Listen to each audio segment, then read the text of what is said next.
Graça e paz. Hoje Dedé está aqui. Aqui no Vem Dedé 2 semanas. Dedé, eu falei há 2 semanas atrás o seguinte, que não lhe ver aqui há 2 semanas atrás foi uma das melhores coisas da minha vida. Porque você estava casado, meu irmão. Amém. Viu? Na época eu não queria lhe ver, não. E hoje Dedé está aqui. Isso mostra que o cosmos voltou ao seu normal, né? Os planetas se alinharam normalmente. A Via Láctea voltou a ser o que era antes, porque Dedé voltou para cá. É um dos nossos patrimônios imateriais tombados da nossa igreja. Pensei que ele não me queria mais aqui, né? Não, de jeito nenhum. Até Felipe disse assim, semana passada, tá vendo? O Dedé não está aqui, faz muita falta. Ele disse, faz muita falta. Em todos os sentidos possíveis. Gente, se você ainda não tem nos acompanhado nesse mês de novembro, se você ainda não teve a oportunidade de nos assistir no nosso canal, esse mês de novembro nós estamos nos utilizando para falar um pouco, apesar que nós falamos isso todo domingo, os 52 domingos do ano nós falamos sobre missões. Nós temos falado sobre missões. Mas esse mês é um mês que a gente tem há muitos anos já enfatizado, lembrar a igreja de forma mais enfática. E aqueles ainda que não conhecem Jesus, que a missão de Deus é por sua causa.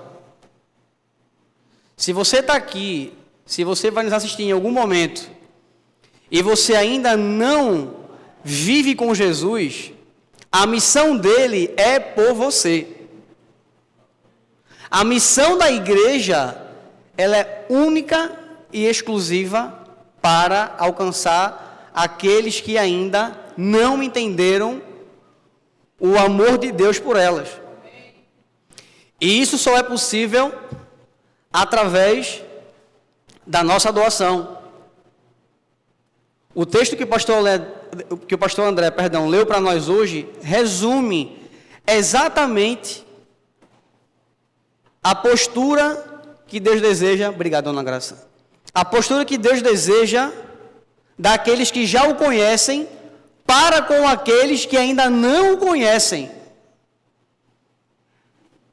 Porque aqueles que conhecem a Jesus já têm a consciência, a convicção do amor de Deus por ela. Logo, tendo esse entendimento, o meu amor, ele vai transbordar para outra pessoa. Esse amor de Cristo em mim, ele passa para outra pessoa. E o texto ele é muito claro. Se necessário for, dá a sua própria vida para que outra pessoa possa conhecer o amor de Deus. Já falei isso aqui, novamente vou falar. Eu não sou contra nenhum tipo de evangelismo. Seja ele por folhetos, seja ele numa praça, ou em qualquer outra instância que possa ser feito. Mas na sexta-feira no nosso pequeno grupo, eu conversando com os meninos, eu falei exatamente sobre isso. Se a melhor forma de você demonstrar o amor de Deus por alguém é convivendo com ela. Deus demonstra o seu amor para conosco estando dentro de nós, vivendo conosco todas as nossas situações. Então Deus não está alheio a nenhuma situação da sua vida, nem da minha. Por isso se faz necessário que a igreja de Jesus ela não esteja alheia a nenhuma situação da vida humana, seja ela qual for, especialmente aonde ela está plantada. Então a nossa responsabilidade como igreja nessa rua, nesse bairro, muito embora todos que fazem parte não moram aqui, aí nós vemos a ampliação da missão de Deus em outros lugares, através de uma mesma comunidade local, mas a nossa obrigação e o nosso entendimento é conhecer os nossos arredores, saber como funcionam as coisas aqui ao nosso redor. Eu já falei para o meu pequeno grupo isso diversas vezes esse ano. Se você prestar atenção, se você andar por aqui, você vai ver que a quantidade de pessoas que estão sobrevivendo ou complementando a sua renda através de material reciclável, ela aumentou absurdamente. Ela aumentou em muito. Não é por questão de julgamento, mas se você observar algumas pessoas, você vai ver que aquela pessoa, ela pode até ter uma aposentadoria ou ter algum benefício vindo diretamente do governo federal, mas ela precisa complementar sua renda fazendo aquilo. E a pergunta que fica para todos nós é: como missionários de Jesus Cristo, como alcançar essas pessoas? Como estar junto dessas pessoas? Alguém me perguntou uma vez por que nós temos um reforço escolar aqui na igreja, por exemplo. Nós observamos o déficit que existe. Isso não é um julgamento, tá? Isso é uma realidade das escolas municipais do nosso bairro, aonde as nossas crianças estudam nessas escolas e, consequentemente, pode haver a possibilidade de cada uma delas não ter o seu ensino adequado. Então, através disso, nós trazemos essas crianças para cá, nós as ensinamos português e matemática, mas nós também ensinamos a cada uma dessas crianças a importância delas para Deus. O quanto Jesus as ama e o quanto Jesus ama a sua família. Então, a nossa relação, seja de qual instância for, ela precisa ser intencional.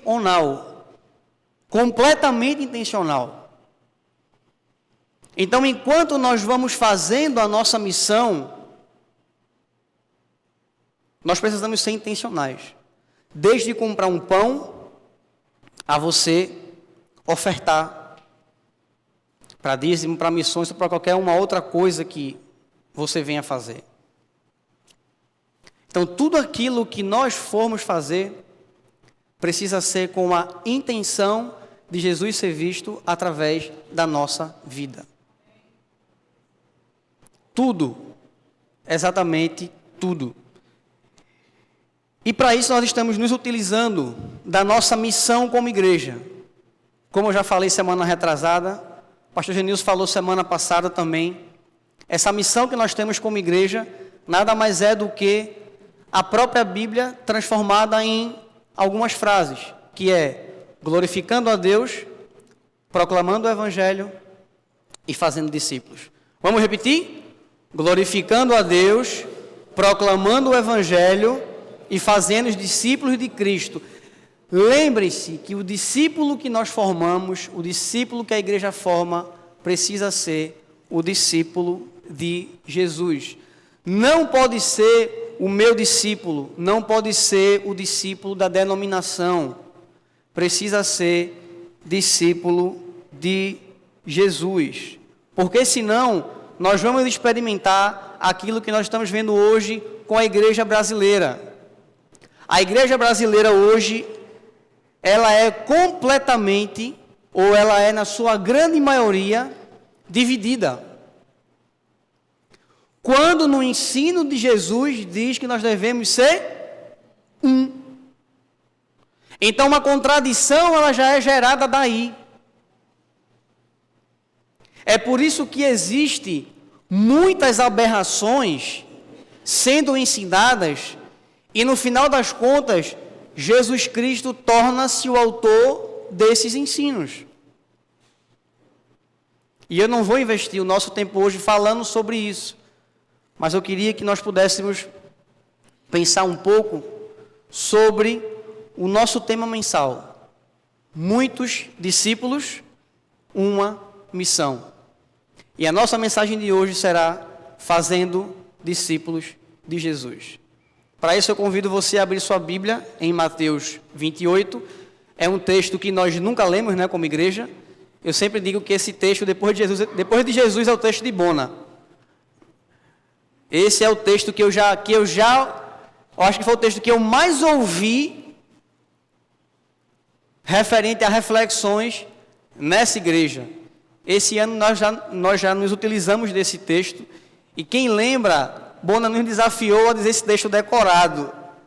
Isso foi, eu acho que no último domingo do mês de abril, quando estávamos falando sobre a comissão do Cordeiro, ou seja, a missão de Jesus. Tá? Então, Mateus 28, versículos 18 a 20. Se você não tem Bíblia na mão, um celular ou algo que te dê a possibilidade de acompanhar, é só você olhar no nosso slide. Versículo 18. Jesus aproximando-se, falou-lhes, dizendo: toda autoridade me foi dada no céu e na terra. Portanto, vão ou ide, dependendo da sua tradução, e façam discípulos de todas as nações, batizando-os em nome do Pai, do Filho e do Espírito Santo, ensinando-os a aguardar todas as coisas que tenham ordenado a vocês, ou todas as coisas que vos tenham ordenado. E eis que eu estou com vocês, ou convosco, todos os dias, até o fim dos tempos, ou até a consumação dos séculos. Vamos orar? Pai, derrama a Tua graça sobre nossa vida, Senhor, nesse momento. Derrama o Teu entendimento, derrama a Tua sabedoria. Que Teu Espírito tenha misericórdia de nós, Senhor, e nos faça entender exatamente aquilo que o Senhor quer falar conosco nessa noite, Pai. Derrama misericórdia, Senhor, sobre nós como igreja quando não cumprimos a Tua missão, Deus. Misericórdia quando nós perdemos oportunidades, Senhor, muito claras do Senhor, de mostrar o Teu amor, de mostrar a Tua graça, de mostrar o Teu perdão e o Teu sacrifício por pessoas bem específicas que nós convivemos talvez todos os dias, Senhor. Tem misericórdia de cada um de nós, Senhor. Mas oro também para que o Senhor traga muita graça sobre nossa vida, Senhor. Nos renova. Renova a Tua igreja para que a Tua missão seja propagada através dela, Senhor. Não só nós aqui, mas a Tua igreja espalhada pelo mundo, Deus. É assim que nós te rogamos, Senhor, nessa noite. No nome de Jesus. Amém. Então o texto, esse texto, basicamente, esse que a gente leu, ele faz parte de um contexto, no começo do capítulo, que é a partir da ressurreição de Jesus. Jesus ressuscita. Depois da sua ressurreição, Jesus ele faz alguns comunicados para que os discípulos possam encontrá-lo. Em outros evangelhos, Jesus aparece, Jesus fala com os discípulos. No evangelho de João, Jesus tem um encontro especial com Pedro, para que depois houvesse esse último encontro aqui, enquanto Jesus humano e Deus, já aqui com o corpo glorificado. Eu não sei o que passa pela sua cabeça quando vem corpo glorificado. Pela minha cabeça não passa absolutamente nada, que não dá para pensar num corpo glorificado. Não dá para entender um corpo perfeito, né? Sendo o meu corpo quase que totalmente imperfeito, não dá para imaginar nada perfeito. Mas eu fico imaginando Jesus com o corpo glorificado, diante daqueles em que ele conviveu pelo menos 3 anos. Ensinando, convivendo, dormindo, acordando, com outros nem tanto, que já recebiam esses ensinos desses 12, que na verdade agora eram 11. E aí Jesus chama esse pessoal, dá essa ordem e vai para o céu de novo. Eu fico imaginando a cena.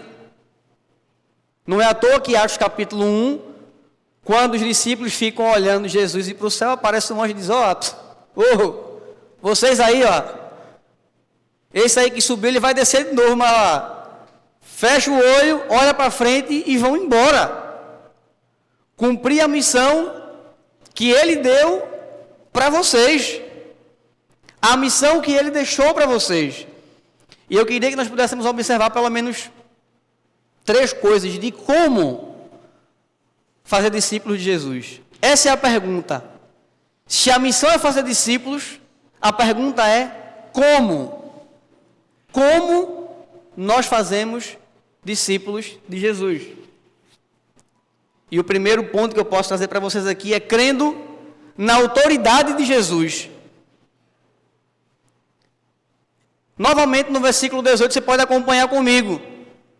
Jesus se aproxima daquele pessoal todinho e ele diz o seguinte: toda autoridade me foi dada nos céus e na terra.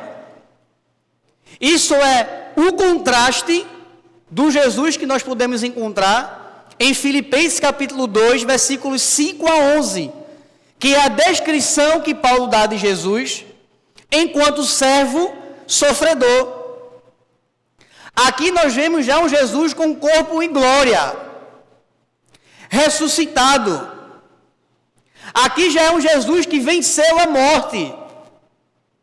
Um Jesus que tinha a chave do inferno na mão, que despojou principados e potestades e pegou a dívida que era nossa e cravou na cruz. Pá! É esse Jesus aí.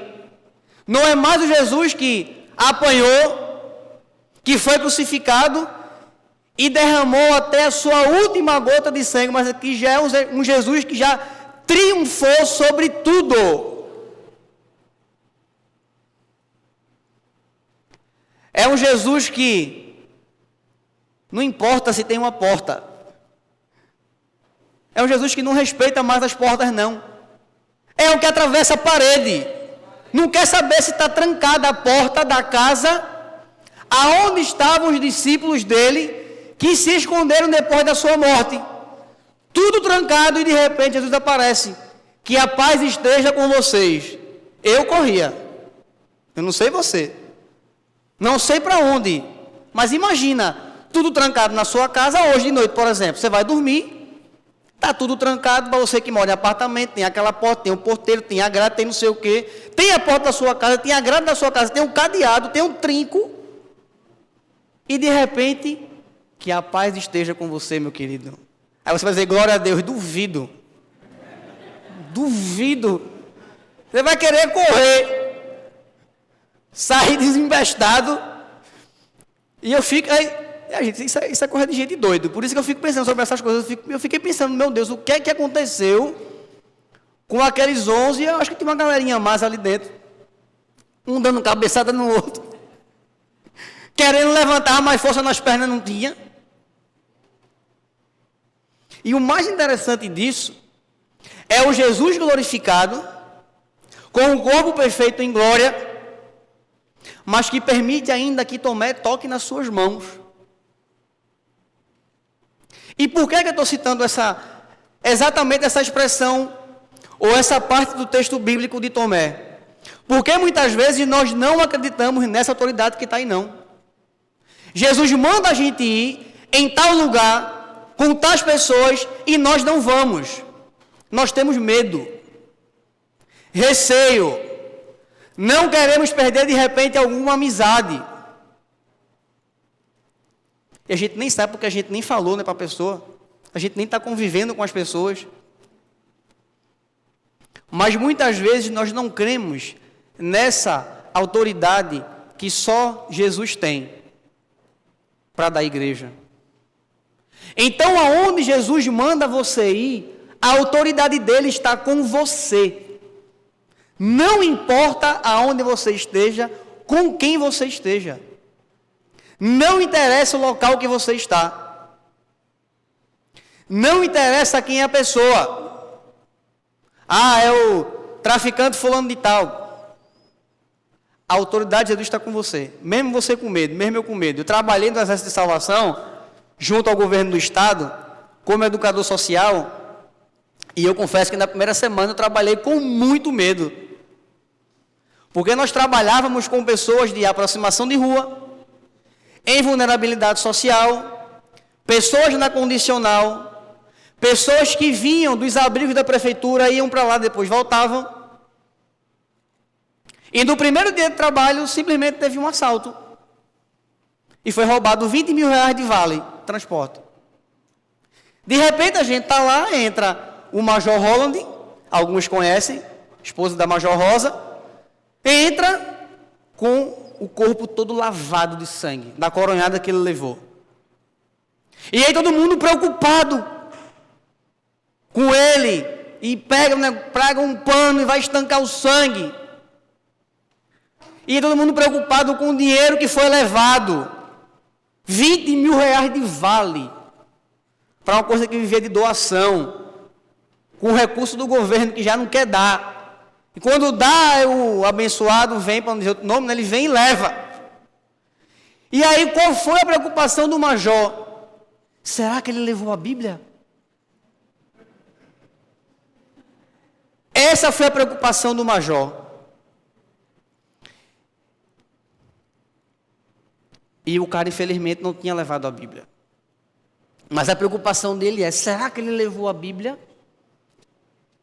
E o pessoal, mas major, o senhor está sangrando. Ele disse, não interessa. Eu quero saber se ele levou a Bíblia.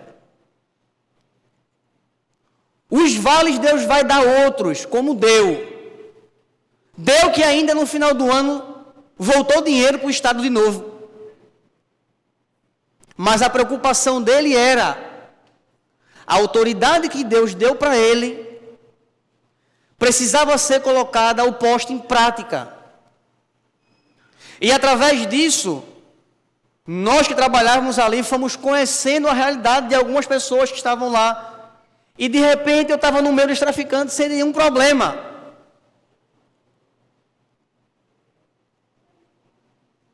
Tia Valdênia teve uma experiência de ver um policial querer levar um desses meninos e ela atravessar a rua assim, grosseiramente, sem nem se preocupar com os carros, e pedir para que o policial não levasse. Que ele estava lá conosco e de fato estava com a gente mesmo. E a gente poder evangelizar aquelas pessoas na autoridade de Jesus, porque coragem, meu filho, na primeira semana faltou, viu? E faltou muita. Porque nós não sabíamos o que ia acontecer com a gente. Mas essa autoridade de Jesus nos tirou esse medo, que o verdadeiro amor, ele lança fora todo medo. E após esse medo ser retirado, era uma convivência de respeito, de amor e de pregação do Evangelho. Com atitudes, mas também com palavras, com o Evangelho mesmo, com a Bíblia. Estávamos confrontando o Estado. Não pode. Quem disse que não pode? Jesus disse que não pode? Não, pode, então a gente vai falar. E a gente falava. A ponto de uma das pessoas que trabalhavam conosco, que professava uma outra fé. Mas sextas-feiras tínhamos um devocional com os alunos e ela disse, por que não começou o devocional ainda? Ela estava mais preocupada do que a gente como igreja. De começar aquele momento. Porque a autoridade de Jesus, gente, ela não vai parar de funcionar em nenhum momento. Em todo momento, onde você estiver, ela vai estar com você. Não interessa quem é, se ele tem autoridade, se é o tampa de cruz, não sei de quê. Não interessa quem é a pessoa. Jesus esteve diante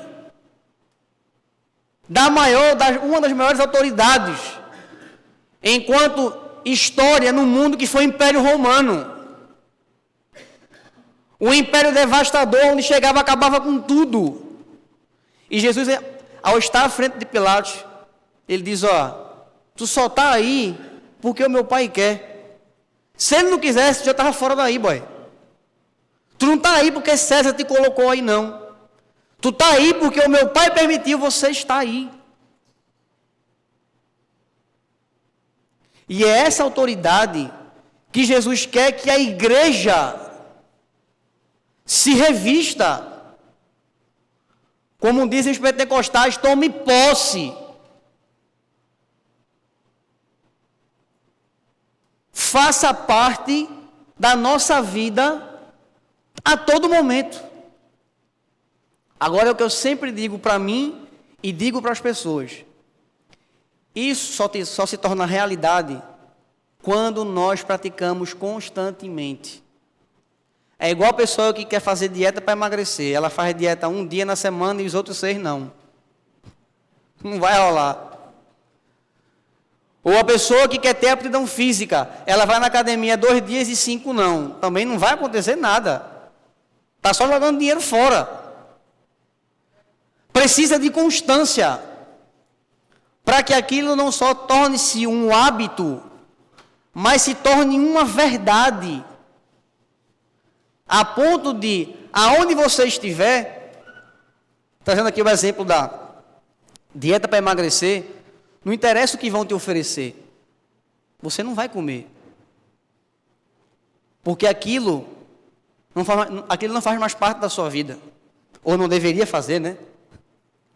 Ah, só hoje. Hoje, amanhã, depois de amanhã, depois de amanhã. É igual aquela história do dia 31 de dezembro, né? Vai virar o ano, você promete 100 coisas, faz a metade de uma. No ano seguinte. Mas é onde nós estivermos, essa autoridade de Jesus, ela vai nos acompanhar, porque Ele está garantindo. Toda autoridade me foi dada. Por isso que, em segundo lugar, é obedecendo a sua ordem. A autoridade de Jesus, ela é dada para mim e para você. Ele recebe do Pai e repassa para nós, porque nós precisamos ir, ou vão, ou ide, ou na melhor conjugação do verbo, indo. Porque indo, você está ensinando e batizando. E isso dá a ideia de continuidade. E essa continuidade, ela só acaba quando você morrer. Ou quando Jesus voltar. Por isso que enquanto nós tivermos vida, precisamos fazer exatamente o que está aí. Portanto, vão e façam discípulos de todas as nações, batizando-os em nome do Pai, do Filho e do Espírito Santo. Isso só é possível, gente, com obediência, não tem como. E precisamos tirar da nossa mente o que foi plantado, eu acredito que com todo carinho, por muitas pessoas.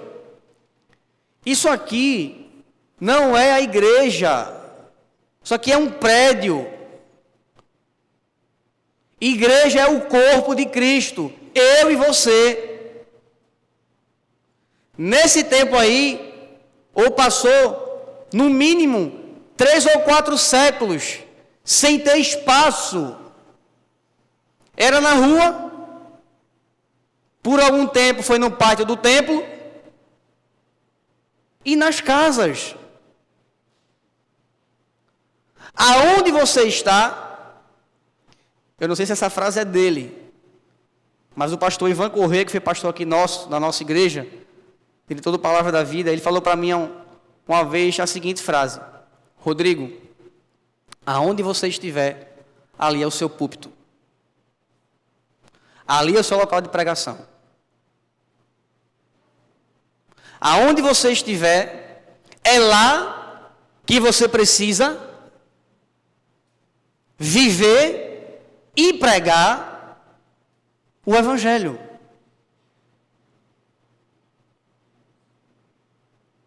Então não adianta virmos para um lugar desse, como o nosso aqui, cultuarmos em congregação, ouvirmos as ordens de Jesus, sair daqui e não cumprir. Não adianta. É o mesmo que um casal em crise vai ter um aconselhamento conjugal, é dito ali várias coisas que precisam ser feitas, o casal vai para casa e não faz nada do que foi dito. Ou um médico que você vai, ele passa para você alguns medicamentos, ele te dá algumas restrições alimentares, e você e eu não seguimos nenhuma. Não adianta. Quem me conhece sabe que eu tenho inúmeras restrições alimentares. É difícil respeitar isso? Muito. E para mim, que como pouco, né? Mentira, gente, eu como muito. Sou magro, mas como muito. Imagine você tirar do nordestino feijoada, gente. Isso não é de Deus não, minha gente. Tira cuscuz do nordestino, minha gente. Pelo amor de Deus, faça isso não. Eu tive uma vez, eu estava fazendo sangria, eu estava tirando o sangue para jogar fora. E tinha um rapaz com a esposa dele. Ela estava fazendo transfusão. O inverso de mim. Ela estava recebendo sangue. Ele disse, rapaz, você é tão novinho. Mentira. Eu disse, mas você é tão novinho, rapaz, você está fazendo o que aqui? Eu fui explicar para ele o que era, né? Ele olhou para mim assim, bem sério, e disse, é melhor morrer.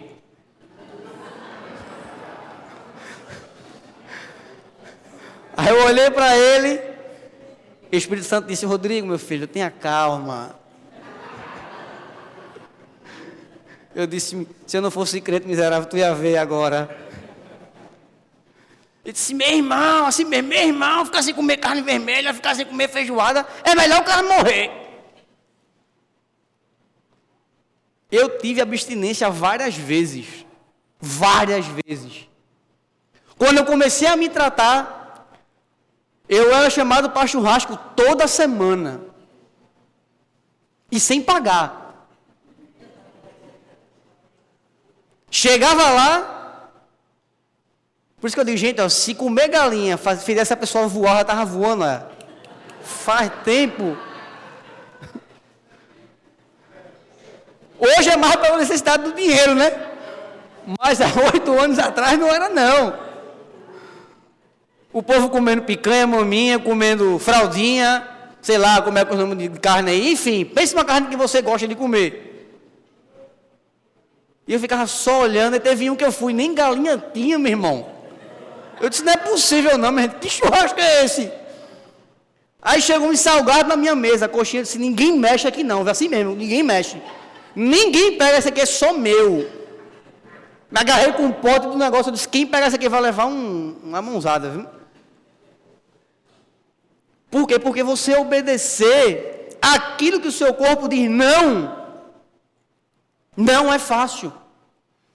Eu e você não queremos ir porque somos naturalmente egoístas.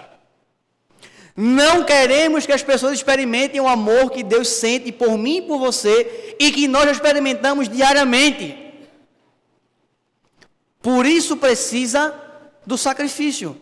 Para mim hoje comer galinha, eu já estava na pandemia, na crise antes de todo mundo. Eu já estava me preparando. Mas a obediência, ela só vem quando nós encaramos a necessidade do outro como a nossa.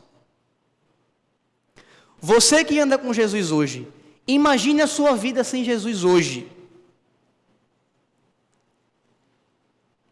Você sem convicção nenhuma de nada, perdido. Ou você achando que tem convicção de alguma coisa. Como você hoje estaria investindo o seu dinheiro, a sua vida, o seu tempo? Como estaria o seu casamento sem Jesus hoje? A sua criação de filhos sem Jesus hoje? Quem seria você hoje sem Jesus? Já pensou sobre isso? Eu sempre penso nisso. Sempre pensei nisso. Porque do contrário de muitos que tem crise por não ter alguma coisa, eu tenho crise por ter algumas coisas. Por isso que eu falo que eu não sou normal. Muitas vezes eu perguntei a Deus, eu disse, Deus, por que eu? Por que eu tenho isso? Por que eu tenho pessoas que se importam comigo? E aí um dia Deus muito calmo, disse, meu filho, senta aí, vamos conversar. Sabe por quê? é para você fazer isso com outras pessoas também. Da mesma forma que se importam com você, se importem com outros. Que você é amado, ame outros. Que muitos se sacrificam por você, se sacrifique por outros. Que muitos choram por você, chore com outros. Muitos cuidam de você, cuide de outros. Faça com que outras pessoas experimentem o que você está experimentando. Faça com que outros experimentem a bondade infinita que você tem de mim. Mas isso só vai acontecer quando nós sairmos da nossa zona de conforto. Por isso que a minha oração de hoje vai ser: Deus, se esses que estão aqui e aqueles que ainda vão ver essa mensagem pelo YouTube, se está tudo muito levinho, Senhor, manda problema, Senhor, manda bem muito problema mesmo. Manda bem muita coisa para que ele ou ela entenda que está na sua redoma não vai adiantar de nada. E para aqueles que estão indo, estão já cheios de problemas, Senhor, continua a dar os problemas para essa pessoa, para ela ficar bem pertinho do Senhor. Já percebeu que você e eu só nos achegamos a Deus assim com mais afinco quando tem problema? Não estou dizendo que ninguém faz isso, mas eu nunca vi ninguém dar glória a Deus, aleluia, lá no Caribe. Estou no Caribe, glória a Deus, aleluia, Senhor, que coisa boa. Mas a gente nem lembra nem que Deus está lá. Vai comprar alguma coisa que você queria, depois que você comprou, depois que você adquiriu. Foi o meu trabalho, é o meu dinheiro. Cadê Jesus nisso? Barrado na porta. Nós já passamos a nos esquecer daquele que nos oportunizou viver aquilo. Então, obedecer ao chamado de Jesus só acontece através de sacrifício, da mortificação da nossa carne. Uma expressão que nós usamos no nosso pequeno grupo sexta-feira passada foi se desintoxicar. O pecado, ele nos deixa tóxico. Então, o amor de Jesus por nós nos faz nos desintoxicar daquilo que temos dificuldade para finalmente ir e ali pregar o Evangelho do Senhor Jesus Cristo. E em terceiro e último lugar, reproduzindo os seus ensinamentos. Nós só fazemos discípulos de Jesus reproduzindo apenas, exclusivamente, os seus ensinamentos. Não é à toa que nós estamos vendo, já há muitas décadas, muitas pessoas se utilizando da Bíblia para falar o que Jesus nunca falou, para interpretar a sua palavra de um modo que ele nunca colocou. Nós falamos muito do evangelho da prosperidade, que é errado, que é isso, que é aquilo, que é não sei o quê. Mas deixa faltar alguma coisa para mim e você, se a gente não vai resmungar. Porque parece que nós não podemos passar por necessidade nenhuma qualquer. Quando o próprio Jesus já disse, no mundo tereis o quê? Aflições, meu amigo, e é no plural. Não é aflição, sões. Mas, porque, eu não, né? Ele venceu o mundo.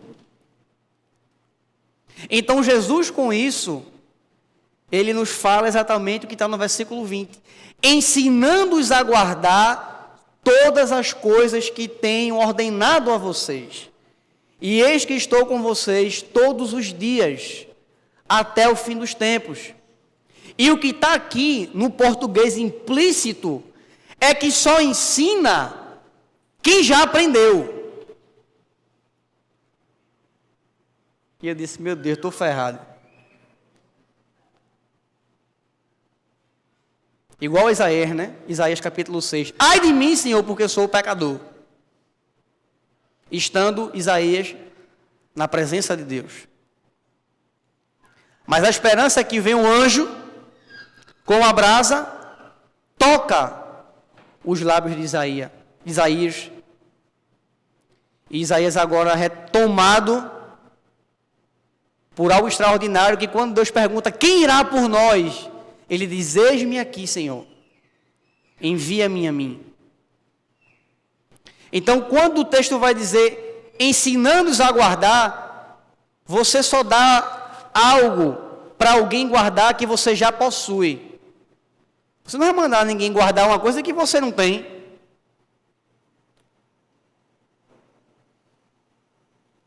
Então, quando nós estamos ensinando alguém, isso não quer dizer, gente, que nós vamos viver de forma completa, porque o pecado em nós, ele vai lutar contra isso, mas o que o texto está nos dizendo é que enquanto nós vamos lutando para viver e aprender o que Jesus nos ensinou, nós vamos ensinando para outras pessoas. Por isso que vou trazer novamente o texto que o pastor André trouxe. Não podemos amar apenas de palavra, mas de verdade. Essa palavra verdade não quer dizer só a escritura, não. Mas é fazer verdade aquilo que eu estou verbalizando. Como diz na carta de Tiago, é comparado a alguém que se olha no espelho depois que sai, esqueceu do que viu. Mas é enquanto eu tenho, ou eu creio na autoridade de Jesus, eu obedeço a sua ordem, eu vivo os seus mandamentos e agora vou ensinar para outras pessoas. E eu queria dar 3 exemplos aqui. Exemplos daquilo que Jesus ordenou, daquilo que ele mesmo fez e daquilo que ele falou sobre ele, porque são essas coisas que têm que ser ensinadas. É o que está no Evangelho. Eu não posso fugir do Evangelho para formar discípulos de Jesus. Então a ordem que Jesus dá está aí em Mateus capítulo 16, versículos 24 e 25. Essa é uma ordem que nós temos que ensinar para as pessoas.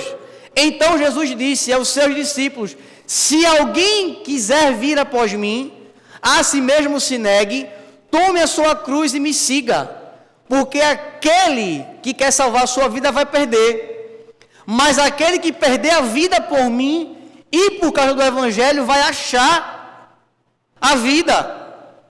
Então não tem como eu ensinar alguém sobre o Evangelho se eu não me nego.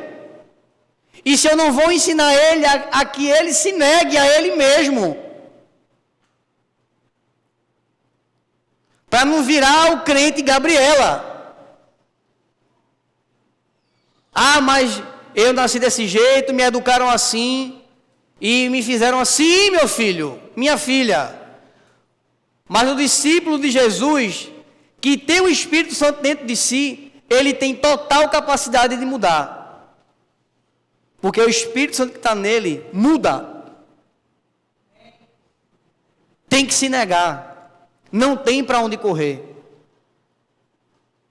E não é à toa que Jesus faz isso de forma muito didática com aquele jovem rico. Percebe que na Bíblia, quando é pobre, Jesus pergunta o que é que ele quer, né? E quando é rico, o rico pergunta a Jesus o que é que ele tem que fazer. E chega o jovem rico e pergunta, Senhor, mestre, ou bom mestre, o que é que eu preciso fazer para herdar a vida eterna? E Jesus pergunta assim: você tem observado os mandamentos? Não matarás, tarará, tarará. Sim, desde que sou jovem. Jesus: beleza, meu filho, uma coisa lhe falta. Venda tudo o que você tem, dê aos pobres e me siga. E no Evangelho de Marcos, que é um evangelho escrito para escravos, Marcos ele é muito objetivo e ele escreve da seguinte forma: e aquele homem se entristeceu porque era dono de muitas riquezas. Jesus não estava preocupado com o dinheiro dele, não. Ele estava preocupado com o Deus dele, que era o dinheiro. Portanto, deixa o teu Deus, deixa o teu dinheiro, que é quem governa a tua vida, e me segue para eu governar a tua vida. Então, qual é o nosso Deus hoje que nos impede de negarmos a nós mesmos, ter dentro de nós essa autoridade de Jesus, obedecer a Jesus e seguir aquilo que ele ensina? E ensinar para outras pessoas. Qual é o Deus que nos amarra?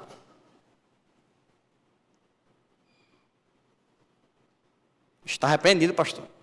Só tem Jesus na minha vida. Era bom se fosse assim. João Calvino disse o seguinte: o coração do homem é uma fábrica de deuses. Nós vamos sempre nos inclinar para adorar alguma coisa que não seja Jesus. Sempre. Por isso que a luta tem que ser constante. E quando ele fala negar, ele está falando hoje não, nem amanhã não. Quando é? Todo dia. Todos os dias. Segundo o ensinamento de Jesus, aquilo que ele mesmo fez. Atos de Jesus nos evangelhos. João capítulo 4. É descrito aquela cena de Jesus com a mulher samaritana. Meio-dia, só quem ia pegar água no poço, geralmente eram prostitutas ou pessoas que deviam alguma coisa à sociedade. E Jesus estava lá de meio-dia no poço. Por acaso? Claro que não. Chega aquela mulher, 5 maridos, o último que ela tinha não era nem marido dela. Jesus conversa com aquela mulher vai embora e traz uma galera com ela. Um monte de gente. E ela apontando para ele, judeu, já havia séculos de separação e uma guerra entre judeus e samaritanos. Pense agora numa pessoa que você não gosta. Se você tiver, tá? Não é obrigado a ter, não. Na verdade, não é nem para ter, né? Mas vai que, né? Ou alguém que você não gostou algum dia na sua vida. Pense que ele é um samaritano e você é um judeu. Tá lá, 500 anos em você sem falar com aquela pessoa. Ou tá com raiva porque ela fez alguma coisa contra você. E o judeu não passava por dentro de Samaria, ele arrodeava. É igual você ir. Um exemplo, você quer ir para o Barão do Lucena. Aí você vai aqui, é São Mateus todinha. Na Caxangá. Podendo pegar aqui a Maurício de Nassau. Já chegou. Então a Maurício de Nassau aqui é a Samaria. Eu não posso entrar aqui. Eu tenho raiva desse povo aqui. Então eu prefiro andar mais. Porque eu não quero olhar. E João 4,35, Jesus diz o seguinte: vocês não dizem que ainda falta 4 meses até a colheita? Jesus vai se utilizar do que eles estão vendo. Eu, porém, lhes digo, levantem os olhos. E sabe por quê? Judeu não olhava no olho do samaritano. Por isso que eu disse, pensa naquela pessoa que você não gosta. Você não quer nem olhar na cara dela. Se você tiver, tá? De novo. E se não tem, não tenha não. Levantem os olhos e vejam os campos, pois estão maduros para a colheita. Quem era a colheita? Era exatamente aquele samaritano que estava ali na frente de Jesus. Eu imagino agora vindo aquela mulher que sentiu o amor de Deus, virou missionária, de 5 maridos, agora tinha um 6 que não era o dela, sentiu-se perdoada, de fato foi perdoada, se converte, vai lá, chama um monte de gente e traz. Quando eles voltam, estão lá os discípulos parados. Chegam os samaritanos. Jesus é muito paciente, minha gente. Ainda bem que Jesus não sou eu. Você já imaginou? Jesus diz, levanta a cabeça, olha. Aquela pessoa que você não gosta, é essa pessoa que Jesus quer salvar. Aquela pessoa que você não quer ver nem pintada de ouro, é essa pessoa que Ele quer salvar. Porque Ele salvou você também. Você, e essa pessoa que você não gosta, era inimigo de Deus. Agora você é amigo de Deus, porque você tem o Espírito Santo em você. Portanto, assim como Jesus, precisamos viver isso e ensinar isso para as pessoas. Não é aquela coisa de perpetuar a briga, perpetuar a confusão.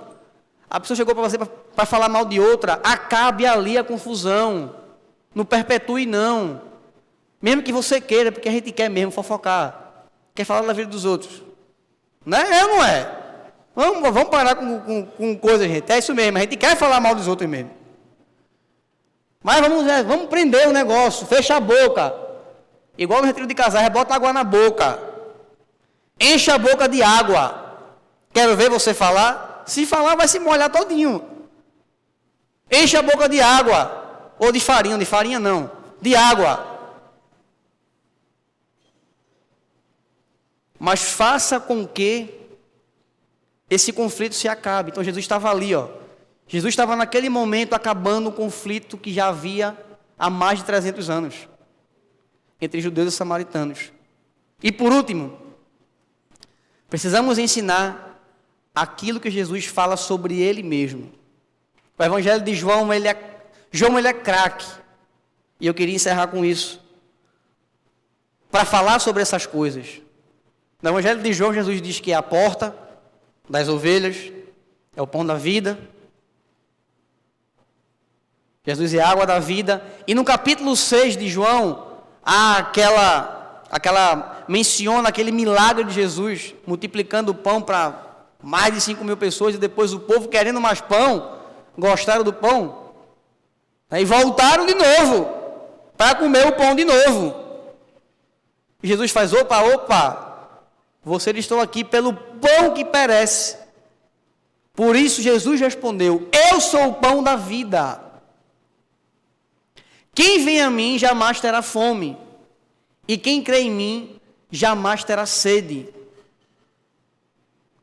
Quando eu vivo e ensino sobre quem é Jesus, sobre o que Ele disse sobre Ele mesmo, eu só posso mostrar para alguém que Jesus é o pão da vida quando o meu corpo, ou quando eu tenho alguma necessidade que naquele momento não é suprida, mas ainda assim eu creio que o Jesus que eu estou pregando, Ele me preenche. Ele é suficiente. Eu não preciso ter tudo. Eu preciso ter aquilo que o Cristo coloca nas minhas mãos. E eu preciso tê-lo, para que quando faltar algo que o meu corpo pede, eu diga, Jesus é o pão da minha vida. Por isso, a respeito dessa coisa, eu não tenho fome. E a respeito dessa coisa, eu não tenho sede. O meu corpo pede, mas Jesus me satisfaz. Então é sobre isso que nós precisamos ensinar para as pessoas. Não podemos ensinar absolutamente nada que esteja fora dos evangelhos, fora dos escritos bíblicos. Porque se assim o fizermos, estamos fazendo discípulos, mas de outras pessoas, de outras coisas, não de Jesus. Vamos orar?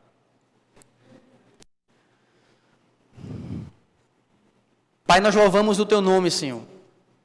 Te agradecemos porque hoje podemos ouvir e ter a certeza, Senhor, de que a Tua autoridade, enquanto fazemos discípulos, ela nos acompanha, Senhor. E também glorificamos ao Senhor, Deus, porque enquanto estamos indo e ensinando, o Senhor sempre estará conosco, Deus. Então que essa seja, Pai, a nossa fortaleza, a nossa convicção, o que nos mova a ir, viver e pregar o Teu nome, Deus. Porque fora do Senhor não existe salvação para absolutamente ninguém. Fora do Senhor não existe possibilidade de estar com Deus. Por isso nós oramos, Deus, que a Tua graça derramada sobre nós nos faça não apenas corajosos, mas obedientes ao Teu chamado e obedientes à Tua palavra, Senhor. É assim que nós oramos. Em nome de Jesus. Amém.